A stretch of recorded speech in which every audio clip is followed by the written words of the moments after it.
Welcome to the Drive-By Entrepreneur Podcast, which exists to bring current and compelling content to entrepreneurs and influencers of small to mid-sized organizations. I'm John Frank, fellow entrepreneur and the owner of Third Road Management. And with this podcast, we will connect with a variety of experienced and dynamic individuals to shed some light on both the art and science of entrepreneurship. Before we begin, I'd like to thank our sponsors. First, my very own Third Road Management, a company that brings fractional CFO services to small and mid-sized organizations by revolutionizing the CFO suite. We'd also like to thank Two Hound Red, a brewery and restaurant located in Glen Ellen, Illinois, that is focused on creating classic, innovative beer and food. And finally, we'd like to thank NWC Media, which provides inbound marketing technology, project workflow management, and efficiency consulting to organizations of varied sizes, who is also the producer of the Drive-By Entrepreneur Podcast.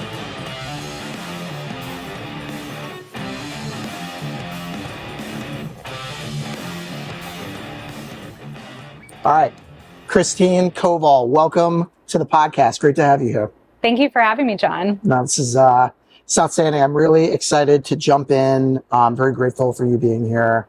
I know we only recently met, but even in our first conversation, I was like, man, you know, she's got great energy and she's got a great story, and what she's trying to do, I think, is really going to resonate with a lot of people that tune in to what we're up to here at the podcast. So I appreciate you sharing your expertise, your journey, your thoughts, all the things. So, of course. I always like to start out just why we're here, right? Started this podcast to bring current and compelling content to entrepreneurs and influencers of small to mid-sized organizations. So most people have been entrepreneurs themselves on the show. Some people are service providers to entrepreneurs, but the whole idea is to share in the journey, right? And I think that there's always little bits that we can glean off one another, challenges we've faced, obstacles we've overcome, triumphs, all kind of things that, make us better at the end of the day. And my hope is to continue to unpack stories that will impact other people. So that's why we're here. All right, I want to talk a little bit about you first. Let's get this out of the way. First of all, ILL. I, right? We're coming off a little bit of a disappointing weekend. I thought we were going to go undefeated. Not so much. It might be the year, though, John. It might be the year. It might be the year. Somehow I don't see us playing for a national championship, but always good to chat with fellow Illini. You're not the first guest that's been an Illini on the show. And anyway, so that's always just fun. But you are the founder of Next Haven Group and are in the process of finding a business to acquire and grow, right? And we're going to totally dig in on that in the process. But I always like to start out with an opportunity to, have you share your story, and I say start as early as you want, right? And sort of end up until what you're up to right now. So share a little bit of your background and I know we only recently just met, so I haven't heard the whole story either, other than the shared Illini tradition and a couple of the stops on your professional journey. So I'm excited to hear more. I'm from the suburbs of Chicago. Okay. So grew up in Glenview, Illinois, just being that we're doing this from also another suburb in Chicago. Yep. I would be remiss, though, if I didn't say that I grew up and was born in Dallas, Texas until I was 11. So there's a little bit of the southern twang that also comes along with being Midwestern. Ended up going to school, like you mentioned, at University of Illinois, and then made a second trip back to Chicago to get my MBA from University of Chicago. Mm-hmm. To talk about me professionally, I have a background in general management and also finance. I started my career at Abbott, which is a large Fortune 100 company based in the north suburbs of Chicago. I was incredibly grateful to learn how to do things right at that company and really build a phenomenal foundation in my career. Yep. So they're often talked about in different leadership books. So Jim Collins' Good to Great comes to mind. They also recently announced, and I had to double check this morning, their 403rd consecutive quarterly dividend, which amounts to about 52 years of consecutive dividend increases, which is a lot of numbers. And you can probably tell my background is in finance and picked something up at University of Illinois. But the main point is an incredibly well-run company. And that really stood out to me as I started my career in the 5 years that I was there and the 9 different roles that I had at the company. I then moved down to Fort Lauderdale for a role with Abbott, and had received a phone call from a recruiter at the time who sold me this incredible vision of being part of a company that was pre-IPO and in a couple years really going to make it big, and coming from a company like Abbott, which was a Fortune 100 legacy company, very well managed, thousands and thousands of employees. I was like, well, this company is not exactly profitable, but growing triple digits is compelling. So why don't I go ahead and take an interview? Met the leadership team at the company, and they were some of the smartest people I had ever been in the room with. So I decided to take a risk. And for those of you that have a dog or a cat, maybe a bird or a horse, you may be familiar with the company. That was Chewy.com back in the very early days before it was a household name. So was very fortunate to join the team there and initially work on some very fun projects like how do we ship frozen dog food across the company. Who was the crazy person that approved that financial model? That would have been me. Well, I must say, Chewy, a box of Chewy ends up on my front porch. It seems like every week or whatever it is. So we are customers, so to speak. So. That's a good thing. So then from my early time at Chewy, I moved over to the corporate finance team where I helped the business get ready to go IPO. So I had a front row seat with our executive leadership team and was really able to see what they were focusing on, how they were evaluating the business, and what they were thinking about in terms of building an enduring, profitable company that would be attractive to public market investors. So that was a formative experience for me, and also influences how I look at businesses today, which again, we'll get into a little bit later. Then towards the end of that stint, I started to realize, wow, the growth of the company, it's really exciting thinking about how we're going to continue to grow and continue this legacy of not necessarily triple digit growth, because that's very hard to sustain over time, but thinking about the new categories, the new markets, ways that we could continue to add value to pet parents across the US. So I joined the new ventures team and was asked to lead our venture into pet insurance. And there owns the end-to-end customer experience, worked on everything from, is this a right place for us to play? How do we enter this market? What types of products do we want to sell? What does that experience look like? And the very hard task of, this is insurance. No one is ever excited about insurance, has some of the lowest satisfaction scores across any consumer category, and thinking about building a product that would meet the high bar for a very highly regarded brands like Chewy was a challenge that I was excited to take. So ultimately built that business in addition to 2 others along the way at Chewy, but took a step back and thought about, what was it that I really loved about those experiences? I loved leading teams and building the capabilities to be able to deliver on growth. It was very important for me to be in a business that I really believed in the mission and the vision, so that I could unite the team and help gather everyone together so that we could execute our mission. And then lastly, being in a culture that was very conducive for everyone to learn and fail quickly and continue to grow. The other challenge I came across was in any business where you're starting it from scratch and going from a Word document or a lovely Excel model, as you're probably familiar with, and actually pushing that out to customers, is there's a lot of learning around product market fit and ensuring that you're delivering something that has value for the right price that people are willing to buy in, a reasonable amount of time. So you're not investing significant marketing dollars and can see like a viable business coming from that opportunity. So that was a challenge that I worked through a couple of times in different businesses at Chewy. And as I started to think about what my next career path was going to be, the thought of starting with a business that was already successful, that had great customer relationships, that was in a growing market, and had already crossed the path of that product market fit, and was very well positioned for me to do essentially what I was able to do at Chewy, which was take what the secret sauce of what made the company great, like why customers bought from the brand, and then morph that and repeat that into new categories to continue the growth of the business. And so that's really how I got to Next Haven and what I'm doing today, which is an entrepreneur-led investment firm that's looking to grow and acquire one business, really partnering with an entrepreneur or a founder, a CEO of a business that's looking for a succession plan.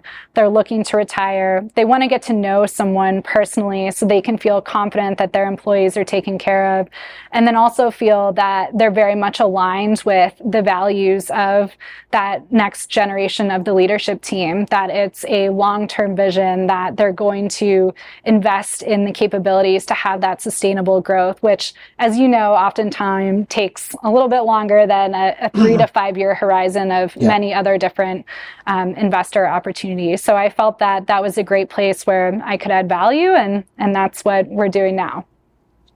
Awesome. Very good.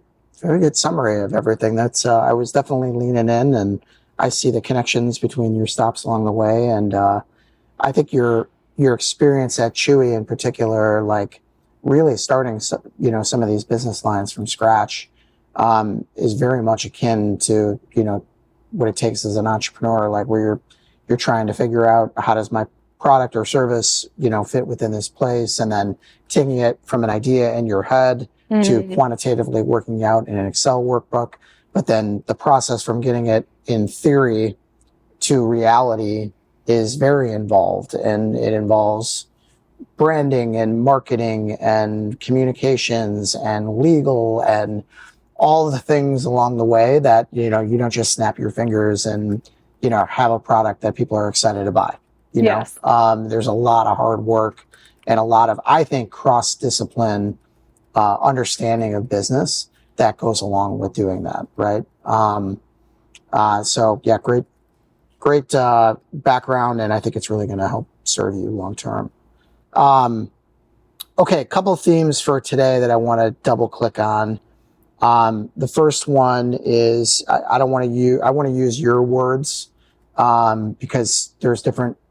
I think there's entrepreneurship through acquisition, for example, is one of the terms that kind of describes a single person looking to buy a business to become an entrepreneur through acquisition. But there's different terms that people use that are derivatives of one another, or very closely related. But for someone who has never heard of this, could you explain a little bit about like what that is, and maybe even your personal experience with it from a background perspective? Sure. Just to start off, it's been around for a while that any entrepreneur or someone that decides that they want to own a business, there's quite a bit of support from the Small Business Administration. And I'm thinking about the 7A program where you can go out, you can meet folks in your local neighborhood, local city, and build those relationships and ultimately work with a bank to give you the funding to acquire a business. So that's certainly one angle of entrepreneurship through acquisition. But what makes the model unique that I am working on today is that I partnered with a group of other successful CEOs, investors, mainly family offices or other high net worth individuals that most of them have actually run businesses themselves and would love to pay it forward and invest in the next generation of leadership and really focus on both being there in terms of providing capital, which is a critical component of actually executing the acquisition, but also mentorship. So this model technically started out of, I forget if it's Stanford or Harvard back in the 1980s, but allows very young operators to essentially build a network of connections between both like the investor and the mentor side, and then also a framework to follow to find a great business to buy that aligns with the investment criteria, and essentially partners with you on that journey to both acquire the business, since many times, depending on your background, you may not have M&A experience. So they ensure that you're able to get through the deal, have access to capital providers, and give you some of their wisdom of having done, in my case, my investor group has done over 300 deals. So they have a variety of experience, and it could be from software to business services, really many different industries that fit our criteria. They can bring expertise from their own board experience and having seen a lot more and developed that pattern recognition. So the process is essentially you go out and pitch a group of investors and you tell them your backgrounds, your vision of what you would like to build, the type of company that you're looking to acquire, where you feel your skills would be best of value to a founder and existing leadership team to essentially help up-level and take their business to its next chapter.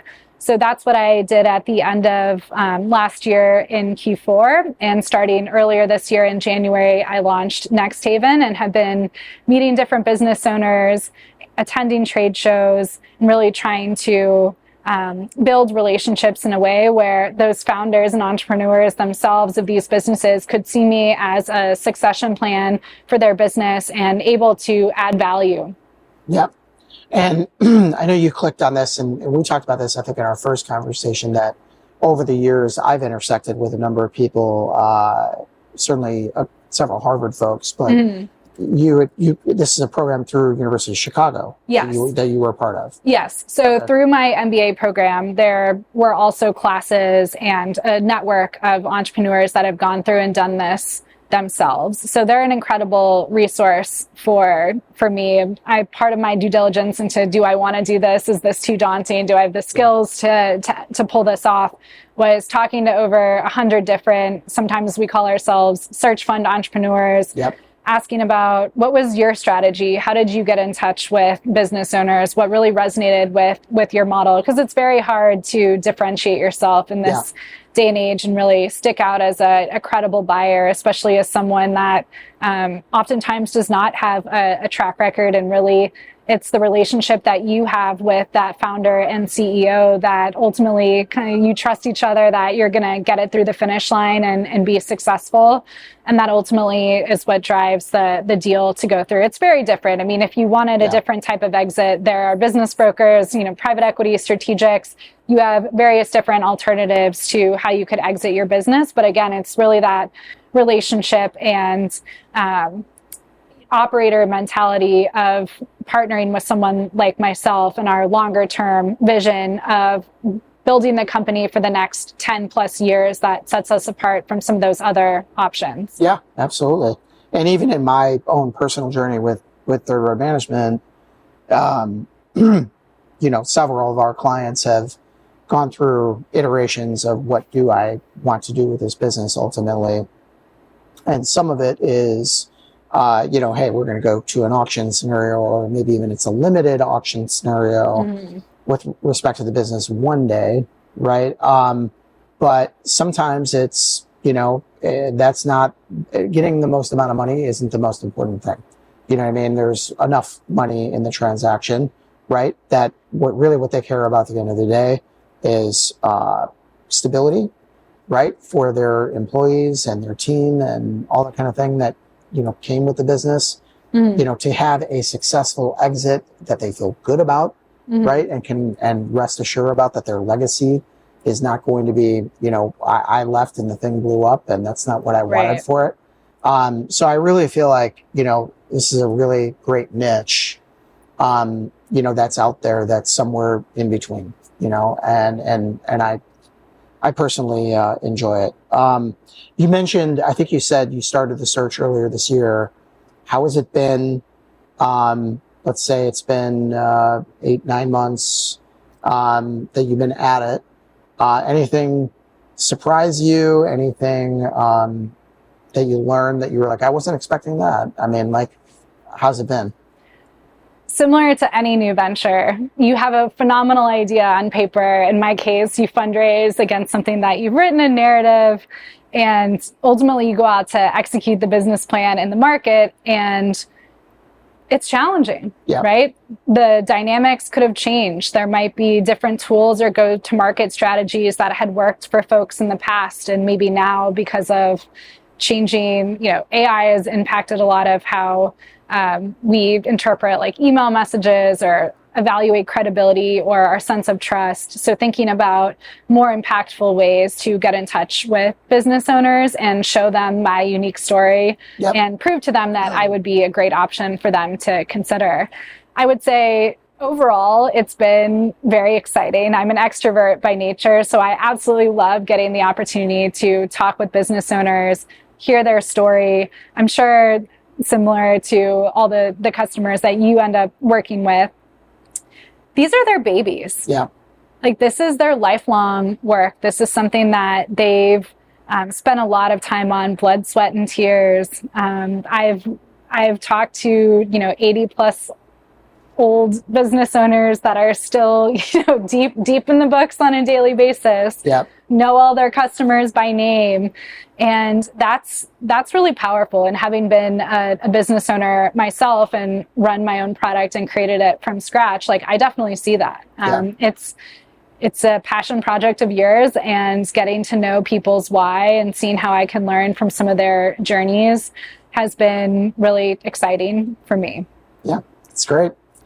Okay, so we talked a little bit about, entrepreneurship through acquisition, search fund, fundless sponsor, all sort of, in the same neighborhood, so to speak.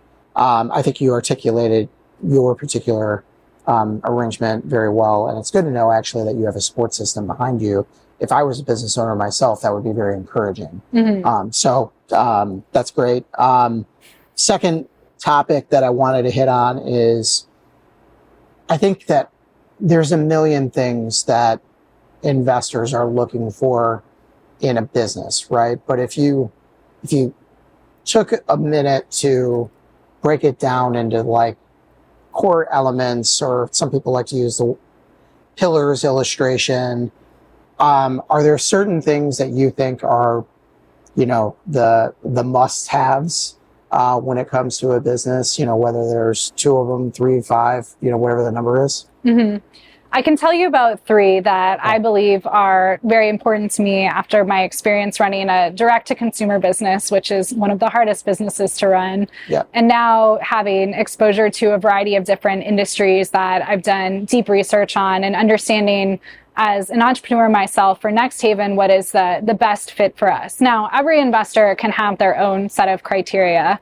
My 3 are, the first is being part of a growing market with very strong demand tailwinds, so that you can see out and think about, are these conditions going to be true 3 years down the road, 5 years down the road?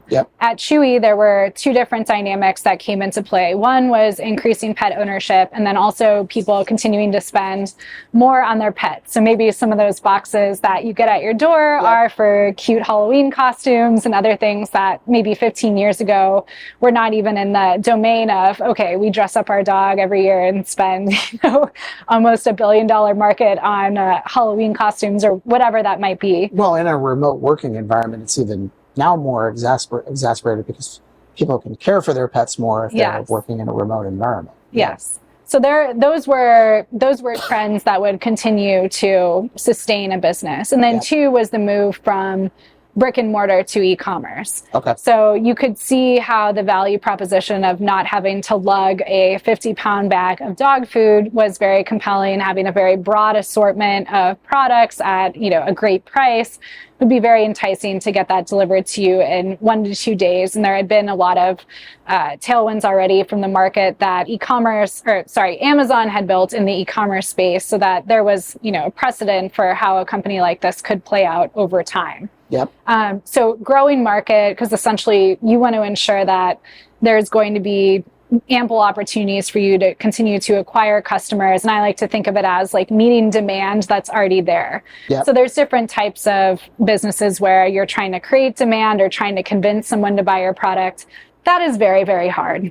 So if someone already has a vision of like, yes, I need this service, it's mission critical to my business, I absolutely need a compliance service because I can't afford to build that out in-house, and this service provider has an excellent track record, is able to make the right tech investments and hire the right expertise that I couldn't do in-house.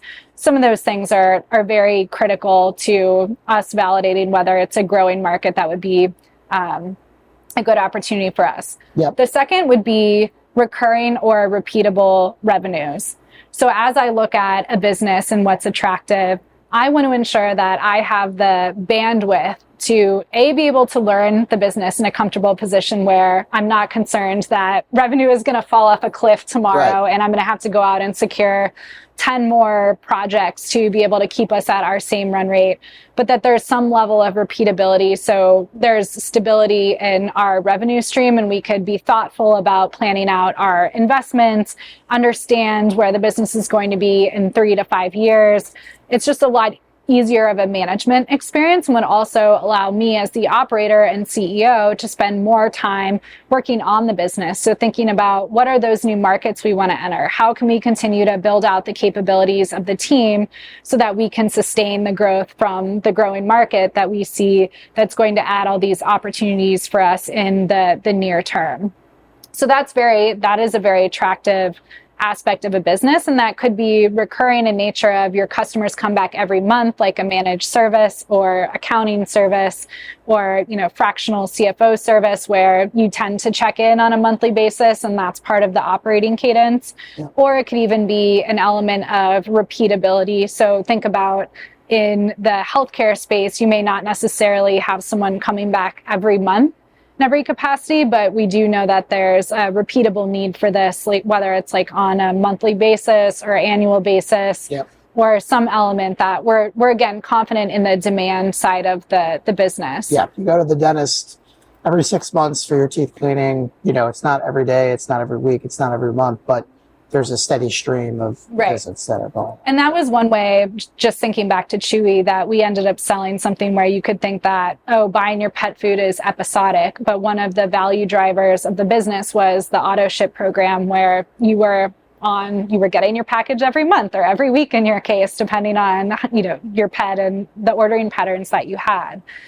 So if you start to look at businesses that are very successful that have gone public, there's oftentimes a lot of focus around that recurring or repeatability side of it because it adds more stability. Mm-hmm. And then the third I would say is it's more of an output, but it's a strong history of margin and ability to generate cash flow. Yep. And I say that's an output because it's really a sign that a business adds value to their customers and is able to charge a price premium or have pricing power and do it in a way that they're able to have a competitive advantage or some moat around what they offer such that they're able to fend off competitors. So if you think about, retail is a great example of you're selling the same widget online and you can easily identify this is a 12-ounce bottle of water, Walmart selling it for X, so-and-so selling it for Y. Oftentimes consumers will pick the lowest price. So when you're able to see that strength in pricing, it generally means that the business has a very strong competitive advantage or dominance in the market or some secret sauce as to why they're able to deliver the value that they do today. Yep. And some of the main questions, they're very simple that I like to think about are, how does this business make money? Why does it exist? And will it continue to exist for the next 3 to 5 years? And what are those reasons why? And if you're able to articulate that through some combination of answering those 3 elements, I think you could be in a very well positioned to be successful and then ultimately be an attractive acquisition target. Yeah, I think you articulated it very well. When you were talking about, businesses that had an end market demand, I had to go back and relive a little bit of trauma. Let's hear it. Connected to starting Third Road Management in an environment where nobody knew what I was talking about when I used the word fractional CFO. And, I I mean, we've been at it now for over 10 years, but the first at least 5, 6 years, I don't even know what it was because I wiped it from my memory. But so many meetings with friends, former colleagues, Illini, alumni that, I just kept in touch with, describing what we were doing and how it wasn't. It was easier for me to describe what we weren't, right? We weren't a placement agency. We weren't a temporary staffing firm. We weren't a temp to hire firm. Those are all sort of derivatives of what I was trying to do. Mm-hmm. And so it wasn't until more recent years then that end market demand the awareness has increased dramatically now. Mm-hmm. But we're still in the infancy of what that will be. But anyway, the point being, I very much resonated with what you were saying and understood it through my personal lens that there has to be sort of an end market pull that you're trying to reach. I would just say in our particular case, we were early, mm-hmm. And I knew it was there, thankfully, but it took a lot of restless nights, me kicking myself, wondering why, people just didn't quote unquote get it. Mm-hmm. But anyway, so I thought classic product market fit. And yes. I'm talking to you very polished right now, but yeah. there were many ups and downs and sleepless nights as well. And thinking about are we doing this right? Are we seeing the feedback quick enough to be able to iterate? And should we keep going? Is the sales cycle longer than we thought? So there's so much learning that goes along with this process. Yeah. Well, I mean, even you mentioned pet insurance previously. I mean, there was a point in time not that long ago where people were like, pet insurance? What is pet insurance? And I guess you kind of implicitly understood what it was. But then, I don't know, I could just imagine people are trying to poke holes in all the problems that can come up. They're going to get you somehow. Because, whatever. So trying to plug those gaps preemptively, you know what I mean? When it came to how you packaged up what you were doing. Just super fascinating and interesting. And like I said, I think your collective experiences are going to serve you well in your search here. So, okay. Speaking of those past lessons, any major lessons learned, in your professional career? Could be directly related to work. It could be just being a professional in general. I'm just kind of curious, what are some of those pillars that you think that, you look back on 5 years ago, 10 years ago and say, wow, those were pivotal learnings for me professionally? Mm-hmm. The first one that comes to mind is people really matter, mm-hmm. and ensuring that you have the right people in the right seat. And then also the right incentives to both drive a team environment, if that's what's required for you to be successful in your business or your industry. And then also driving the right motivation. Yeah. Time and time again, I feel through business school or even just listening to podcasts, it always comes up that a lot of times when things do not go right, so learning from those big mistakes, it can be improper incentives or cultures that really force people into driving certain decisions in a way.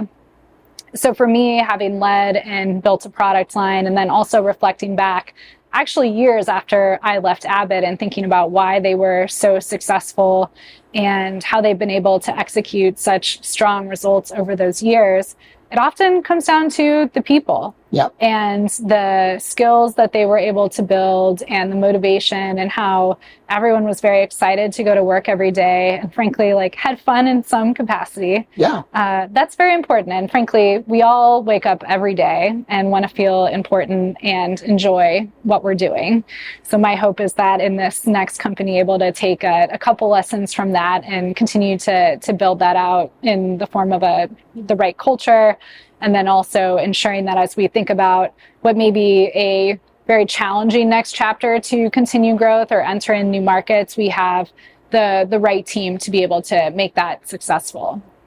The second one is customer centricity.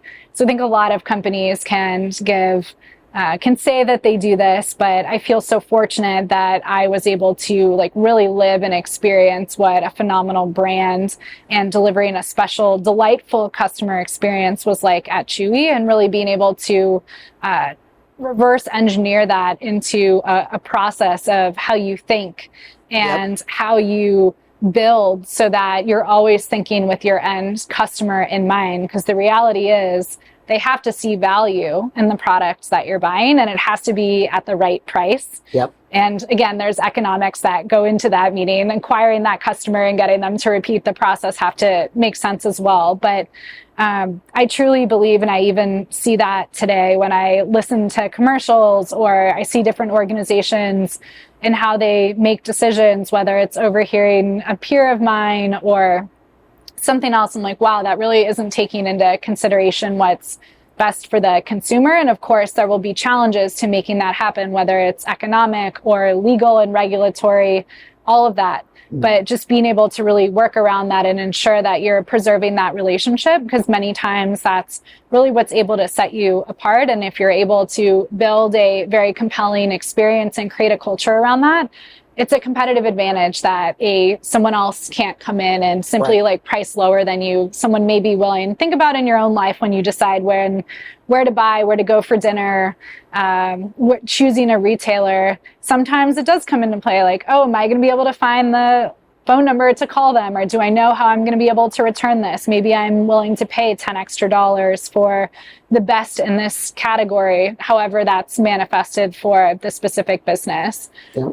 And then the last thing is you have to take risks. And I believe that I've taken calculated risks, of course, as someone with an accounting background. There's always a calculation. Very calculated. Always a calculation in there. About, to truly grow, it's very easy to get comfortable in what, you're doing today, but to really take those moments to take a step back and think about, okay, what are my skills? How can I continue to push myself and make those pivots when they make sense? So for me, that was moving from Abbott, taking a 180 degree into the wild, wild west of a e-commerce startup to now even going down this entrepreneurial path with Next Haven, and frankly, taking a bet on myself that I'm going to be able to meet the right business owner and be able to build a relationship so that they feel comfortable that I'm the right option for them with their business and in their next chapter. I talk about this all the time, whether it were on the podcast or not, but entrepreneurship, you never stop taking risks, right? I feel like it's the second you take one and you experience the success of it, you breathe a sigh of relief. And you're like, oh, thank goodness I'm on the other side of it. And then the next one comes and the next one comes. And you're constantly, trying to, overcome the next hurdles. And it's something that I think as an entrepreneur, you need to embrace and get comfortable with. And particularly for people like you and I that are quantitatively minded. Again, just going back on my own career experiences, you can get into a situation where it's paralysis by analysis, right? There's people that are like all instinct, and then there's people that are, let's say, paralysis by analysis, right? And you can just get stuck wallowing in indecision. And I think it took me intentionally,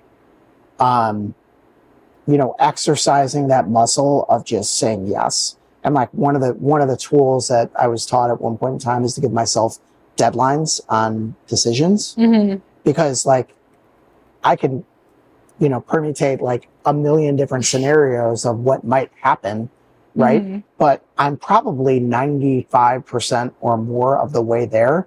Somebody just needs to give me a little push kind of thing, to make a decision. And I eventually just kind of like taught myself like, okay, no, like I just got to make a decision within this window of time. And the more and more over time, I think I just true to like trust my gut instinct, if you will, because my gut instinct already had a lot of the quantitative factors already, sort of baked into the calculus. You know what I mean? And so like I knew what the answer was. I just, wasn't making it. And so now I feel like I make faster and faster decisions And I think it's just exercising that muscle. You know what I mean? And I don't know. I wasn't planning on talking about that, but I think it's a good takeaway for, like I said, people like us that might be tuning in, that, you know, we could be we can get in our own way a lot of times, right? Expecting the genie to pop out of the bottle and tell us what to do, right? At the end of the day, we got it 95% right. We just got to put one foot in the front of the other and take a risk. So I empathize with that. And that really comes down to execution at the end of the day, which is oftentimes where a lot of businesses can get caught up. Where they're not able to make decisions, or they're focusing on the wrong decisions at the wrong time, or ones that, you know, you can easily claw back. Of course, if it's a decision that you're never going to be able to take back and it has critical inputs, probably worth spending more time to think about that. But if you're able to quickly pivot, or it's not as material to the business, that was one way that I also added a framework for myself. Is I think Jeff Bezos coined the term of thinking in one-way doors. Of whether, you know, is this a critical decision for us to make right now? Can we think about it in a different lens, or easily pivot? And that helps go a lot quicker with making certain decisions. Our president at Third Road, Ryan Kunkel, talks about that Jeff Bezos. Very few decisions are completely irreversible. You know, at the end of the day. So, well, very good. I think this has been extraordinarily helpful. If anybody wants to, you know, get in contact with you, maybe they're like, holy cow, I want to sell my business to Christine, or just, you know, maybe someone that, you know, would be a good networking resource for you or whatever, how should they get in touch with you? Sure. I'm on LinkedIn. Okay. So Christine Koval, Koval. You can also reach out to me directly over email. It's Christine, Christine, at nexthavengroup.com. Okay. Perfect. Yeah, I mean, incredible amount of valuable insights there. So I thank you for that. But you're not done. Here at the Drive-By Entrepreneur Podcast, we have 3 questions. This is our loosey-goosey time. Where we have them, you know, sort of like canned up questions that we can ask, but feel free to explore the space here a little bit. You know, first question, for example, is what are the top 3 rock and roll bands of all time? If rock and roll is not your jam, but pop music is, or country music, or what, you know, whatever it is, anything goes. It gives us an opportunity to get to know you a little bit. Yes, of course. And one thing you didn't mention was reggaeton. Okay, all right. Here we go. I spent some time in Miami. Really loved the energy down there, and was very much got involved in their music and cultural scene. So I'll have to tell you about the best concert that I've been to, which was actually at Ravinia, which is a local concert outdoor venue here in Chicago, and that was Pitbull. Oh. And not only was he a phenomenal performer, and also many of his songs I realized were part of critical moments in my past, whether that was college or high school, but he is an incredibly proud American. Yeah. And many of his messages were around how proud he was to be an American, and all of the opportunity that you have in the United States to go and build. And for me, at the time of the concert, which was a little over a year ago, so last concert season, it was right around when I was thinking about starting Next Haven and going through the process of fundraising, and was just a little bit nervous about the entire process.